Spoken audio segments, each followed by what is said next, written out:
One of the world's most beloved movie stars, Goldie Hawn practically radiates joy, both on screen and off. But Hawn has weathered tragedy just like the rest of us. At the 2025 Academy Awards, Goldie Hawn disclosed live on television that she was losing her eyesight. Speaking on stage, she asked co-presenter Andrew Garfield, "Sweetheart, can you read that? I can't read that. I'm completely blind. I mean, I am. Cataracts." Garfield obliged, of course, and helped Hawn with the rest of her lines. Although this moment was clearly intended to be playful, reports later emerged that Hawn had some regrets about it, as she didn't mean for her off-the-cuff comment to cause concern. An insider told the Daily Mail, "Goldie is embarrassed that the focus of her Oscar night was her vision issues. It is not something she wanted everyone talking about. She was just trying to be funny." Of course, there are countless examples of Goldie Hawn showing off her huge heart, but perhaps none bigger than the foundation she started to deal with the issue of rising rates of depression, anxiety, aggression, and suicide in children.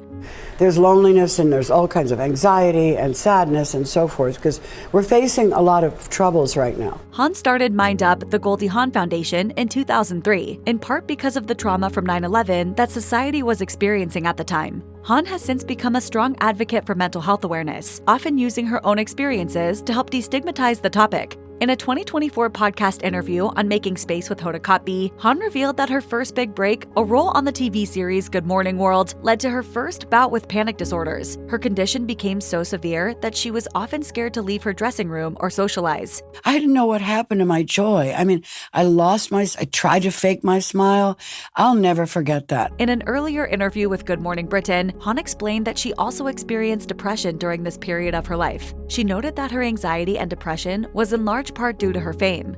I was 21 and I had rising to success. I know it sounds terrible, but it's a very, very difficult thing. I didn't necessarily want that. Hawn started seeing a psychologist soon after to establish better coping methods. Nowadays, she also has a strong support system in place, including her longtime partner, Kurt Russell. Interestingly, though, Hawn and Russell aren't married, and Hawn actually believes that they wouldn't have stayed together had they tied the knot. She's simply not a fan of marriage in general, although she's certainly given it her best shot. Hawn was first married in 1969 to Gus Triconis, an actor, dancer, and director most famous for appearing in West Side Story. The couple divorced in 1976, which is the same year Hawn married singer Bill Hudson. Hawn and Hudson had 2 children, but they couldn't make that marriage work. They split in 1982, and Bill was largely absent from his kids' lives thereafter. Hawn and Russell got together in 1983. Russell soon stepped up as a father figure for Hawn's 2 eldest children. They also welcomed a son of their own, actor Wyatt Russell, in 1986. While the couple has had their ups and downs over the years, they've remained together for decades, and they think this is precisely because they never wed. Speaking on the British TV show Loose Women, Hawn explained that she is put off by some of marriage's more transactional elements. Marriage ends up being a business deal because at the end of a marriage, no matter how long or short it is, somebody owes somebody money.